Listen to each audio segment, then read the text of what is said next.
The Caretaker of Tree Palace by C. Don McCallum. Chapter 9. Lightning, Thunder. The birds. Gather quickly, Gentle cooed. The storm scent grew heavy in the air, and the nest had to be as solid as she and Winsome could make it. 2 sunrises passed since the fledglings had flown. Soon she and her mate would begin again. But first, a night of late spring storms would pour. Building the new nest low to the ground would be fine for tonight. All throughout the woods, animals scurried, making preparations. Light still filtered through the branches and leaves to fill the air, while the looming clouds churned just over the horizon. It wouldn't be long. The storm would come before the sunset. The winds would pick up soon. She must be certain her home would be ready. "Do you think they'll be okay?" Gentle asked her beloved. She missed her little ones, and her heart ached for them. "We taught them as well as we could, dear one." Winsome comforted her, rubbing his head against her neck. "Now it is time to trust." Nest intact, she cuddled to him and settled in for the long storm that darkened the horizon. Gray clouds blew fast and spun. "Please, no tornadoes." Gentle sang her request quietly to the winds. "Please, keep us safe." Winsome asked of their little nest and the sheltering trees. Thunder rumbled in the distance. The boy. He tried to hear his grandmother's voice as he entered the sheltering trees. "Tree Palace," she called it. Raindrops weighed down the leaves and limbs. The sky rumbled in the distance. Doodles tucked his notebook under his shirt and walked to the center of Tree Palace to the festal board. The water brought out the pungent cedar scent and the sweet fragrance of the earth. Occasional shifts in the trees told him where the birds were. He wondered about the little ones. Would he know them if he saw them? Were they safe on their own? He walked to where the mother and father birds nested to see if they were safe. The storm poured heavier as gusts shook the limbs, drenching a second rain onto the boy. The rumbling grew closer. She died on a stormy day. His hands yearned to draw the way the limbs drooped under the weight of the storm.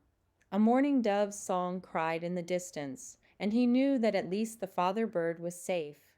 Near the nest, he saw the 2 adults craning their little heads and hoped again the little ones were okay. He started to pull out his notebook, but he kept it in his jacket where the rain couldn't touch it. A thunderous boom sent him scurrying beneath the bird's tree. Lightning shattered the atmosphere with a foul odor. The wind whipped through the woods with unusual force. He shouldn't be there. He hadn't drawn lightning before. He took out his notebook to capture it before the sight and sound left him.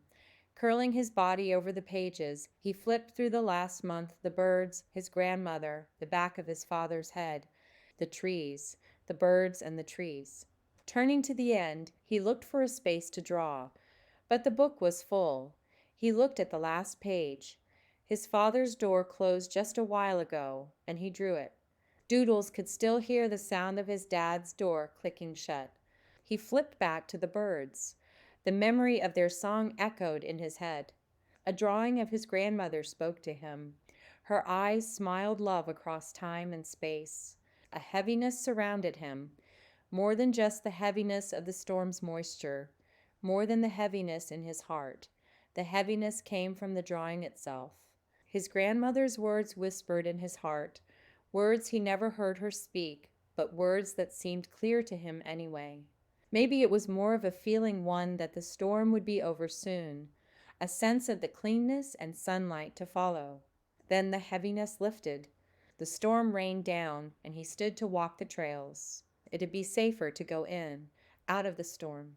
Clouds peaked at the bottom into tiny twisting funnels like phantoms falling from the almost black line of clouds.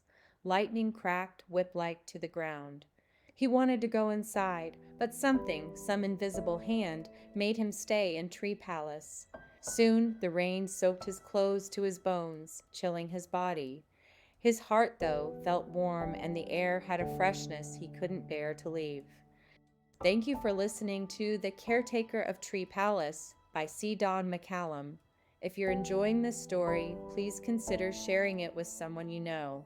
And please like the video and subscribe to this channel to help others discover these stories.